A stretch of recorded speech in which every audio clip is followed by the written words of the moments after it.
I'm Todd Johnson, and this is Earlylands in Conversation. Critical minerals have become the connective tissue of modern geopolitics, the resources that link energy security, manufacturing, and great power competition in ways that didn't exist a decade ago.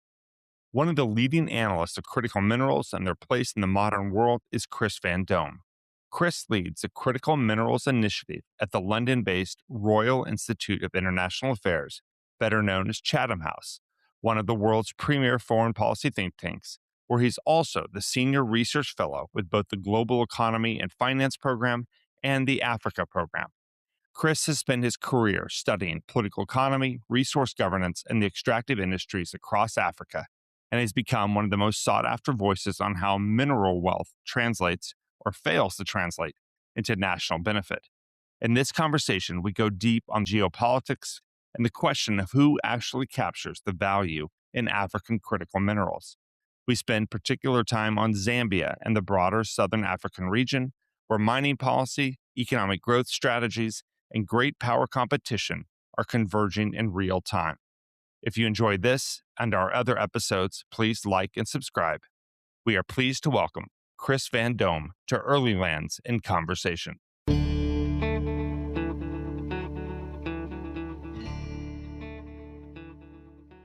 I'm very excited that we have Chris Vandome with us today from Chatham House. I'm looking at him here with a heavy sweater on, which makes me think he's not in the Northern Hemisphere. Chris, where are we catching you at?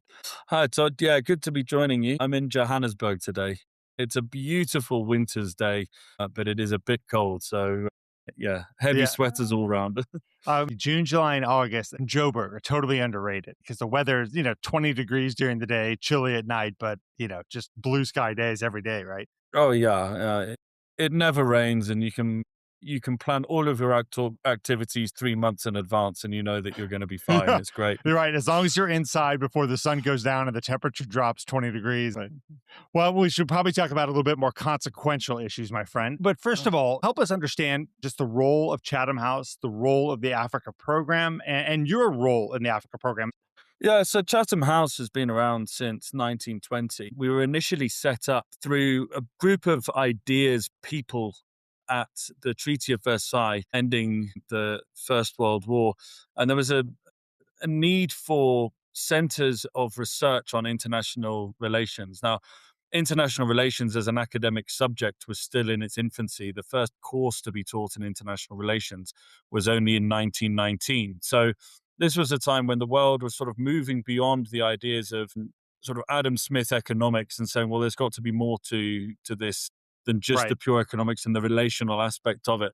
And so these centers were set up, and Chatham House was one of them, and the Council for Foreign Relations in the United States was another as a sister institute.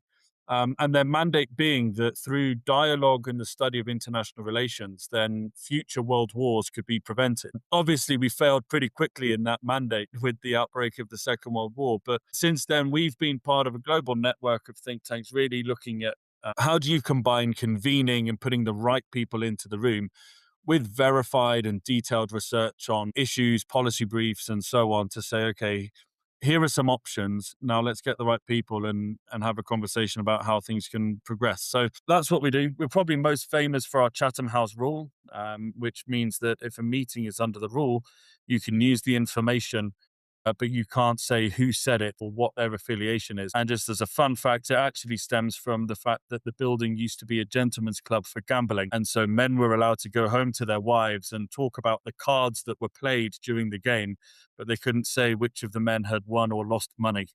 So That is fit. I never knew that backstory. We could end right there and we would have, I think a lot of people would say, interview well done. Chatham House has just reams of research, right? From deep dive papers of, dozens of pages to one-page op-eds and such. So, on every issue, right? Certainly not just Africa, from the UK's place in the world, European security, China, et cetera. So tell us about the Africa program, what you guys really focus on. yeah, so well, my time is split now. I run a new initiative called the Critical Minerals Initiative, which is within our global economics and finance team. So I have a global remit, but you're right, my background is on Africa. So I spent the last 12 years as an Africa analyst, working on issues from mineral resource governance, oil and gas industries, through to climate change and wildlife conservation, the illegal wildlife trade. Very sort of think tanky, whatever comes across your desk Sure. or is the hot topic, and then you work on. But my deep dive sort of academic expertise are on Southern Africa. So I've been involved in political work in Southern Africa and election observation work. But most recently, there's been a lot of work on mining, as you can Right. imagine, both in Southern Africa. It's always been a mainstay of the economy of the region. And now the politicization of the mining industry globally was, I think, why the CEO last year said, "Okay, Chris, you're doing you're doing okay in Southern Africa and in Africa more generally. Now let's see if we can do something globally around the issue of critical minerals." So we've done some work in Canada. We've done some work on Latin America. And I'll touch on these as we go through our Sure. conversation. But it's interesting that even talking to producers who most of their minds will be in Canada, Australia, North America, or Latin America, and then you say, okay, but what are you really interested in? Several of them come back to us and say, look, we've got a handle on all of this. The bit that we don't quite understand is Africa. Right. So DRC or Zambia or Mali, right? Exactly, and it makes it fascinating trying to start up a new sort of global initiative, and then you talk to people, they're like, "Yeah, the globe is one thing, but we don't understand Africa." From your expert viewpoint, what is missing in the broader discussion that people aren't understanding about critical minerals? It's more than just the DRC sitting on top of enormous copper reserves, or lithium is hugely valuable to the battery EV industry. What are we missing? Yeah, look, it's a good question, and I mean, if I am going to pick up on the the question that that we're avoiding, my view of what is critical really, it's not about the security utilization or the green energy transition utilization. Really, as a geopolitical organization, what we're interested in is which are the supply chains into which we're seeing the highest levels of political intervention or interference. Right. And that means that, obviously things like rare earth elements is huge. And there are those specific materials that cover both grounds that have had high levels of intervention and successes. And, I think that's something that the US has really shown the rest of the world what intervention can do on. But in terms of what's missing, there's a couple of things. The mining story for a long time has been shaped by very old challenges. The old challenges around sort of ownership of materials, who controls them, Right. environmental externalities, and the social impacts of mining. These things have been well discussed for a long time. I think what we're seeing now is a whole set of new challenges facing us. One is around illegal mining. And it's not just illegal mining in terms of sort of informal mining on concessions where you've got mixed access rights. It's also a whole sort of a new wave of malign actors, both state and non-state actors, having a presence within mineral supply chains, both to secure their own materials and prevent the external shocks that you get when a producer will close the taps and prevent exports, but also interventions that are designed in order to disrupt other countries. So you're seeing more of that in mineral supply chains that you hadn't before, and that's something that's really Yeah, bizarre. tell us what you mean, your Uh, definition of a malign actor. Are you talking about just governments using less than legal methods, or are you talking about organized crime, or both? both. So if you look at the role of Russia in the Sahel, for example, and minerals deals that are with governments, but also the role of state-linked traders who are trading in illegal gold that's moving from the Sahel or Sudan through the Gulf and making its way into Right. legal markets. You've also got really bizarre, new sets of bizarre questions around, well, what do we consider to be legal? Is something considered an illegal supply chain if it doesn't conform to Western standards or Western performance standards, or if it doesn't conform to Western legislation on where material should come from? But within the country that it comes from, it does, because you've got the state Right. is actually the one who is involved in illegal mining activity. You've got questions like that. That's prevalent in places like Myanmar. It's prevalent in places like Sudan. It is throwing up a whole different set of challenges within the supply chain space. The other areas of that we're interested in is the geopolitics and the nationalism pivot of minerals is also presenting some new challenges. At one level, resource nationalism has often been seen as this sort of dirty word, particularly in producing countries, and particularly that label Right. being placed by Western countries, saying, "Oh, this is anti-market, this is expropriation, this is going back to the 1960s, this is making it impossible for investors." Now, all of those countries who are trying to get producer countries trying to claim a greater stake of the ownership are being emboldened by the fact that consumer countries are intervening in supply chains and saying, So naturally, these we also this want is to the Burkina control. Fasos, for example, or the Malis that have been very Exactly. overt about seizing gold supplies or seizing mines. Exactly, and even down to, DRC, Zambia, Right. Botswana, South Africa. You've got producers saying, well, if the government of the United States or the governments within the European Union are taking greater stake in the industry, so can we, and we can get on to what the nuances are between the differences of approach in that. But there's another area of this, and this which I think is a bit missing, and we're trying to do some more around, which is, well, how does this all play out within multilateral institutions? You've got international membership bodies like the World Bank, the IFC.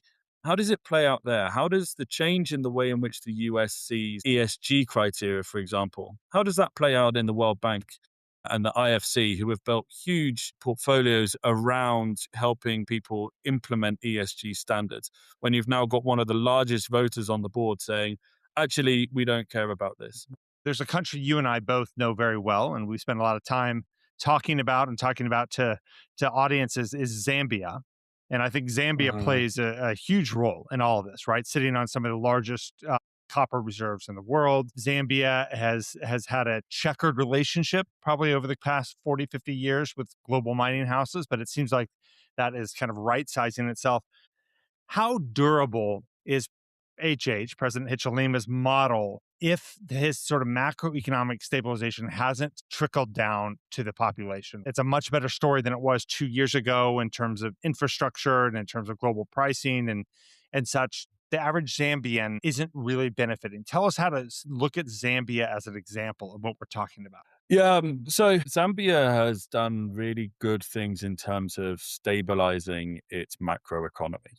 And it has done so in really, really difficult circumstances. So, President Hichilema's first term has been characterized by three things, I would say. One is the need to stabilize its external debt and restructure its external debt. It was one of the first countries to be a sort of test case for the G20 common framework, and then the successor to that. It did manage to come to an agreement. It didn't happen as quickly as a lot of people wanted it to, but throughout the period of the first term, slowly but surely, deals have been struck with external partners, both state and private creditors, to Zambia in order to stabilize its debt position. And that has been done really by the finance minister and the president, who have navigated those relationships. So it's a big tick in the box. But again, that doesn't filter to people's pockets. Of The course. next issue is the environmental question. And Zambia has had a really bad drought in the middle of Hichilema's first term. So again, where you did have some sort of stabilization of prices and stabilization of inflation, and in what should have been a rapidly improving economic situation because of the reforms that were put in place, all of a sudden these get hit by this downside of huge droughts. And Zambia is really reliant on hydroelectricity.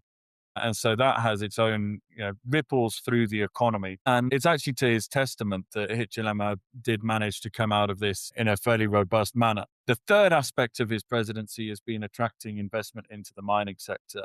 There have been several big pledges. There have been some turnarounds on some of the biggest mines, including, he came into power in Mopani and Konkola were Right. both under state ownership at the time, and he's managed to move those on. There have been deals struck with international investors, and These being two of the largest sort of legacy mines in Zambia that were either in sort of care and maintenance or, just in limbo, right?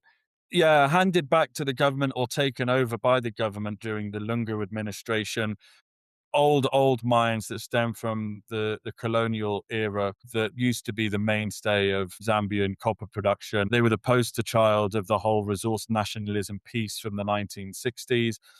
They were the ones who were then the big flagship sale at the period of privatization in the 1990s. For them to be back under state control under the Lungu administration was seen as this, oh, the government is, it's turning back into a nationalist environment, difficult for investors. The fact that they've been able to put these back into private hands is part of this narrative of really pushing forward on the continuing of the privatization agenda in Zambia, and that it's a positive investment environment. The challenge is that they've also been rewriting their mining code. And so you've got a lot of challenges around questions of the free carry is one Right. particular one. So, And give us and your it's, definition of free carry, just for those who don't know. yeah, so a free carry would be where a government takes a stake, an equity stake in a mining operation, but without putting up the capital. So they have a carried interest, but they haven't actually put the money in. And this, I mean, this is the big challenge across that whole copper belt that we're seeing at the moment. And it's the big challenge that we're seeing in DRC as well. And that is the question of when Western countries are saying, well, our critical mineral strategies are going to be private sector led. Yes, we'll provide subsidies and yes, we'll support it, but it's going to be done by private companies. Those private companies are going into these frontier markets like Zambia and DRC. And those countries are saying, okay, our minerals have an intrinsic value. And that's the big question is how do you quantify or monetize a emotional intrinsic value of mineral wealth? Because as Right. far as the mining companies are concerned, it's just dirt under the ground. You know, this stuff doesn't really have a value until you sell it. And in order to sell it, you've got to do a whole lot to it in terms of, digging, crushing, processing, trading, and so on. It goes through all of that, and then it can get up to a point where it has a value. Whereas governments are saying, okay, because further down the line it can be sold for X amount, that means that the initial material in the ground that has a value. And so in Zambia, you're seeing the government saying, okay, that intrinsic value we can monetize by saying we get a free carry, we get to have a carried Right. interest in the mine. In DRC, one of the ways in which it's playing out is the argument between Cobalt Metals, the government, and the government of Belgium around geosurvey data from the colonial period. Who now has ownership of that, and how open is it? And one of the things that the government of the DRC is saying is that the government themselves own that data, and it shouldn't be for public consumption. It needs to be gone through the government because, again, the ownership of the data, of the geosurvey data, is the equivalent to getting value out of something that's still in the ground. So, these debates are going on across the copper belt, and in terms of how they're playing out for the election for Hichilema this year, he's you know we've had this conversation before. Here is a president who has actually done very, very good sort of textbook economic things for the country, while at the Indeed. same time he got that, it was his I think this is going to be his sixth election. The last one was his fifth, and he's had a really nasty election experiences, including being locked up, including seeing the nastier side of Zambian politics in terms of the thuggery of party support against him. So he doesn't want to leave anything to chance. And that's where we're seeing sort of some of the rhetoric around resource nationalism, allowing comments to be made around the free carry, allowing things around the statutory instrument on local content to be said, just creating that investor unease, but it allows this rhetoric internally that, he can carry of, yes, these are our resources and, Right. we're not going to let people come in and take them from us. So I think that the likelihood of him winning in August is quite high. The opposition are very fragmented. There's not a clear policy case being made against him. The risk is around a protest vote of, like you say, are people really feeling the money in their pockets? And if they're not, there will be this protest vote. Hence, some of the activities going on to try and shore up Right. against that and mitigate that risk. In terms of the investment environment, I think September, October, that will be the litmus test. Do we start to see productive things like, is there going to be a central, point of call for investors? At the moment, there are complaints that they have to go around the houses, and you get different You get different answers from the Ministry of Mines, as the Presidential Delivery Unit, as from State House. The different bodies of government that exist within Zambia are Right. often giving Lack of investors a coordination. different. Exactly, Right. a lack of coordination. And is he going to be able to tighten that up at the beginning of his second term? And I certainly hope so, because the country has a fantastic opportunity now. Right, right. And just to your point there about the data sovereignty issue, I both know that there's a number of mining companies that also make a very cogent argument about the fact that a rising tide lifts all boats. So if all companies can have access to the cadastral data, right, that then, that'll Uh, just pump more money into the exploration space. The argument has two sides to it, right? Which I guess is why it is an argument.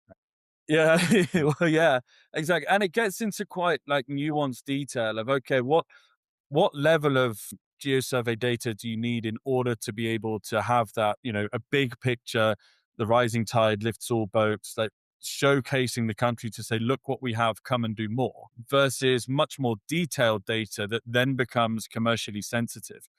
Right. So, it's not just about who has access to it, it's sort of who, at what level do different actors For sure. have access. And yeah, and it's a complicated one, because the digitization of the mining industry, and this is what we've just been in DRC to talk about.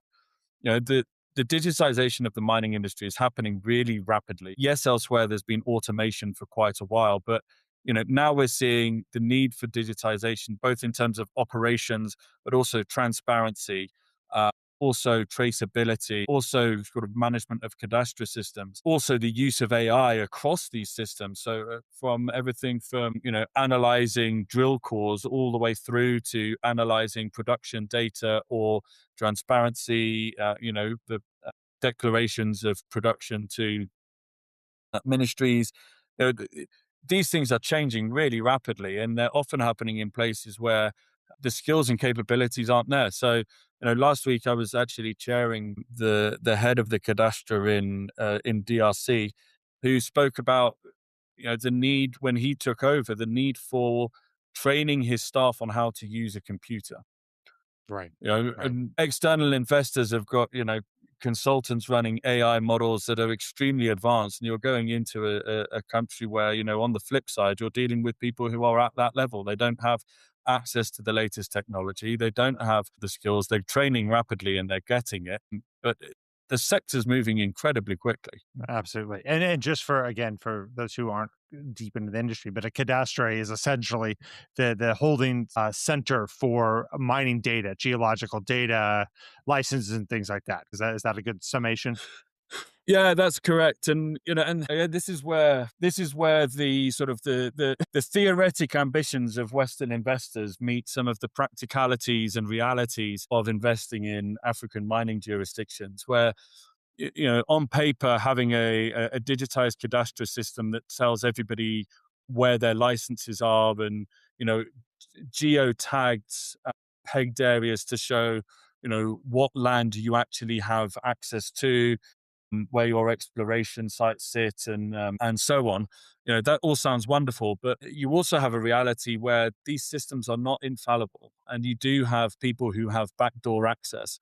And in several countries in Africa, there are complaints by investors that you do have people who are going in through the back channels over the weekend, and changing who owns what and changing these licenses around.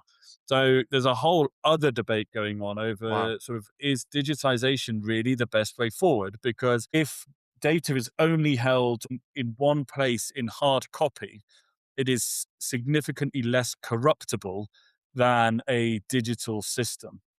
So, you know, on one hand, it does make it sound like, yeah, this is the way forward for the industry, and it makes the information so much easier to get, and we all know what's going on. But at the other hand, there are always opportunities for corruption, and those opportunists know exactly how to manipulate any given system. So, Speaking of Zambia, the U.S. Zambia relationship has been in the news recently around the U.S. Zambia sort of healthcare deal, essentially trading data for health services. You guys have argued at Chatham House that this transactional approach is blunt and coercive. but in the long run, it may produce a more honest basis for negotiation. Give us an understanding of the deal itself, the controversy, and your argument that it may not be as coercive as it looks. Yeah, so high level, the proposed deal was that the government would facilitate investment into the Zambian mining sector on critical minerals, but the flip side of the deal was that what the US would get out of it would be access to Zambia healthcare system, but that would include the data around health provision. So that's the really controversial point. Health data is incredibly sensitive. Again, in a sort of Zambian mindset, that isn't just data about the number of malaria infections or the number of people who are taking a certain medication and so on. It's that's data about individuals, and in post-colonial countries where individual identity is so tied to that national identity and that national identity is so tied to ideas around sovereignty, independence, and no longer being at the whim of much larger, more powerful international partners. This idea that they would be ceding, very personal data to an incredibly strong international partner was deeply, deeply unpopular. It ties into so many different ideas, but it's also this idea of the transactionality of American presence in Africa at the moment. And, on the one hand, it's good. You can see that in several countries, there's actually a desire for it. No one is arguing that the previous model of international development was absolutely perfect and didn't have any flaws. No one is arguing that. There've always been real problems with wastage. There's always been real problems of the development industry not really understanding the political economy of the country in which they're investing or whether giving, donating and so on. There's always been huge challenges. I think one of the criticisms at the moment from on the continent is that this happened so quickly. It hasn't given countries a time to find alternative sources of funding, to find ways of sort of refinance those areas that used to be so dependent on Western aid. And it's not just the US and the getting rid of USAID. The UK, as our article points out, the UK has been one of the biggest decreases in spending. Tell us how, a year and a half into it, the viability and credibility of this deeply transactional U.S. approach, through the quote unquote Forge framework. How is it being received in Africa? How is it actually operationally coming into fruition? And do you see it as actually working?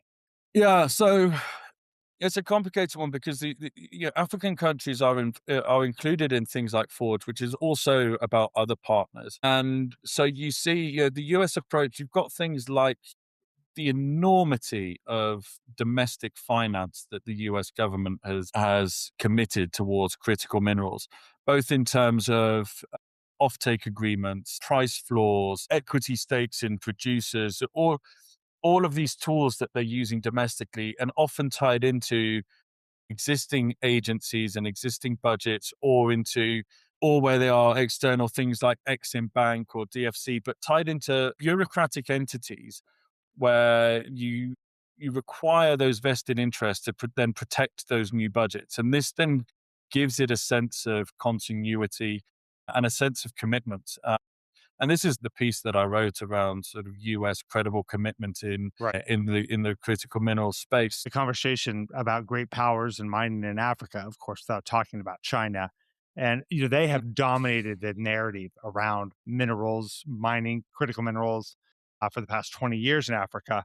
Is the era of Chinese dominance, so to speak, on the African continent over, or is it so well entrenched that all of these other things that we're talking about of data sovereignty or which US or European mining company gets which right, that they're already well past that they're so entrenched? Tell us how to think about China in 2026 as opposed to, China in 2006 or 16.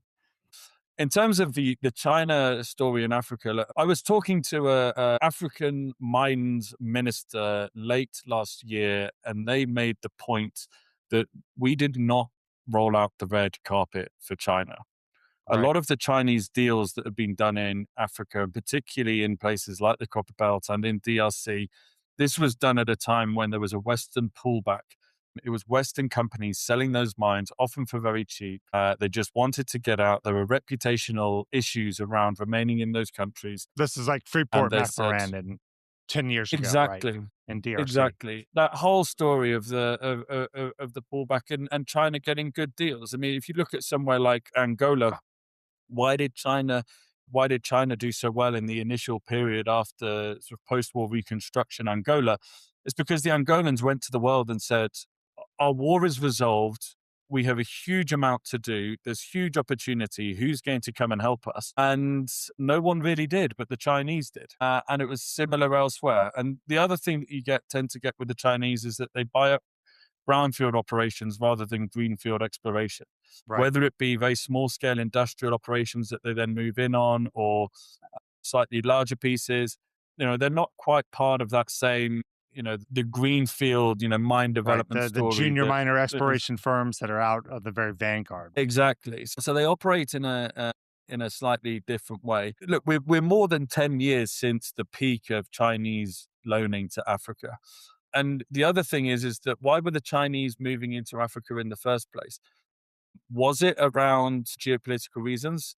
Yeah, it was a bit, and particularly about shoring up votes within the UN Security Council and within the UN General Assembly around issues such as Taiwan. But also in terms of the mining piece, it was also they needed the material. Right. China Right. was growing and its model was for export-led growth. They needed to produce, they needed to manufacture, and they needed the inputs for that. So that was the big sort of rollout across the continent. It was a bit geopolitical. It was also very pragmatic and around the need for resources. So Right. how is this going to be sort of countered?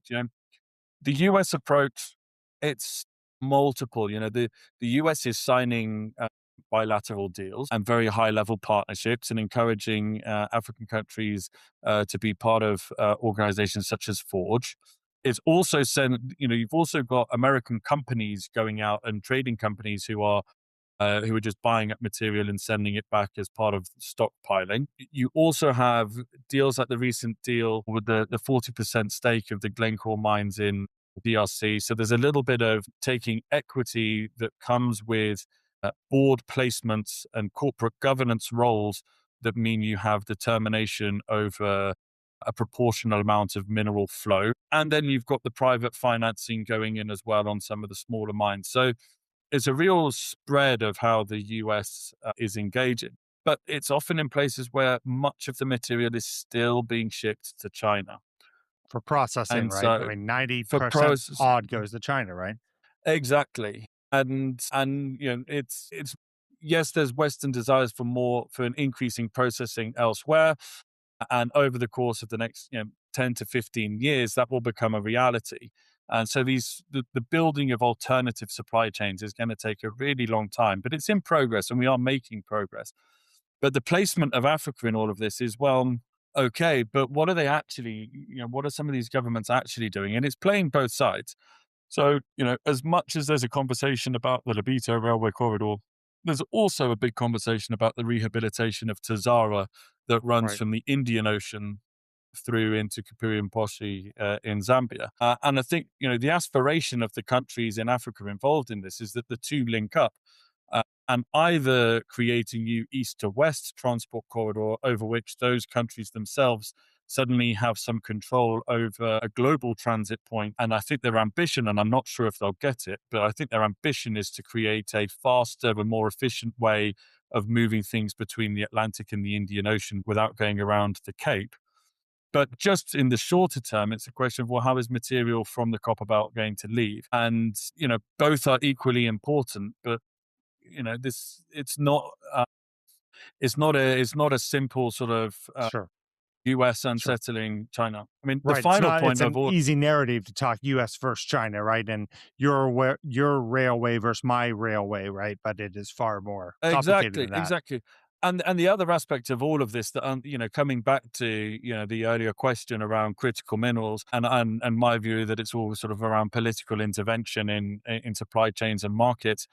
There's a huge, research area to look at in terms of what this new critical minerals means in terms of the relationships between states and private sector. private sector actors are trying to figure out how they deal with their government relations where they've got supply chains that transcend geopolitical fault lines.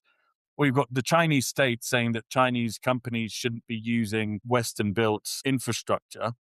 Well, if you're a Chinese state company, you have to conform to that. If you're a Chinese private company, they're not, and they're still sending things out on Western infrastructure. The converse is the same. There's this big, the anti-China rhetoric coming out of particularly the US. Well, Western companies are still selling into China and they're still trading with China. Sure. And, there's that relationship between state and private sector is really interesting. We are rapidly running out of time. Give me your 30-second answer to a question that demands an hour. But what else in Southern Africa? You and I are both, we could lose ourselves talking about Botswana and Namibia and other countries that sadly don't get the attention they deserve. Give us very quickly what's another story in Southern Africa outside of critical minerals that you think we should be looking at. Well, my priority at the moment is institutional resilience against the effects of democratic pressures on dominant parties, and particularly the national liberation movements in government. What do I mean by that? Across the region, you've got SWAPO in Namibia, the ANC in South Africa, ZANU-PF in Zimbabwe, MPLA in Angola, and Frelimo in Mozambique, all of whom are seeing pressures at the ballot box, and all of whom are then trying to counter this in ways that are really testing the resilience of the national political institutions. In some places like South Africa, those institutions are actually holding up. The formation of the GNU is proof that it is Right. possible, and in some ways that's the fulfillment of the Constitution as it was written in the 1990s. And we've just had a constitutional court judgment saying that yes, the president, there should be a parliamentary inquiry into his impeachment. I mean, can you honestly say that would have happened in the United States of America? Yes, exactly. The South Africans, yet again, surprised by just how robust their institutions actually are, which is lovely to see. I think that's Exactly. great. I mean, you and I could have a whole discussion here about how these liberation movements that really were in their heyday, of course, in the 70s and 80s, maybe in the 90s, are now aging rapidly, and they have a youth population that does not have the same attachment to them that their parents or grandparents did. They are very slow to change, but maybe that's for next time. Last question, my friend. We always ask this. Give us 1 to 2 books that would help us understand the myriad different issues we've talked here. But, tell us what's been on your nightstand, presumably about critical minerals or the region. What would you recommend, a book or two? Well, Todd, this is where I give myself a shameless plug. Do Not it, for my do book, it. although obviously when my PhD is turned into a book on credible commitment and mining investment in Africa, that has got to be everybody's number one read. We will put it in the link in the show notes the second it is published, my friend. But there's a couple of books. So I've just done a book review actually for our academic journal, International Affairs. And I reviewed the book, Mining is Dead, Long Live Geopolitical Mining. And that gives you a wonderful insight into what all of these debates are. It's not academic, and it doesn't claim to give all of the answers, but it's an exceptional insight into, what is the shift that's undertaken. So my review of that's in International Affairs, and I recommend the book. The other book, we just got asked for our magazine, The World Today. We got asked, a bunch of analysts got asked, what would you recommend people for their summer reading? My one for that that I've put forward is Jade Davenport, the South African journalist. She's just released a new edition of her book on mining in South Africa. And it's absolutely fantastic. So she covers each of the different commodities in South Africa and how they shape the narrative of the country. So you've got, things like diggers' democracy, how, black people and white people essentially scrapping around in the dirt had equal rights for a short period before the introduction of the color bar. And it really tells the story of capitalism, extraction, decolonization, the linkage between materials and power, and some of the biggest names and biggest men of the early 20th century, the Cecil Rhodes, all the way through to, the end of the Cold War, and the role that mining and resources have always played in that political environment. It's absolutely fantastic. Chris, thank you very much, my friend. I really appreciate your thoughts. There's so much to take away from this, and I hope we can do it again sometime. Absolutely. Thank you very much, Todd.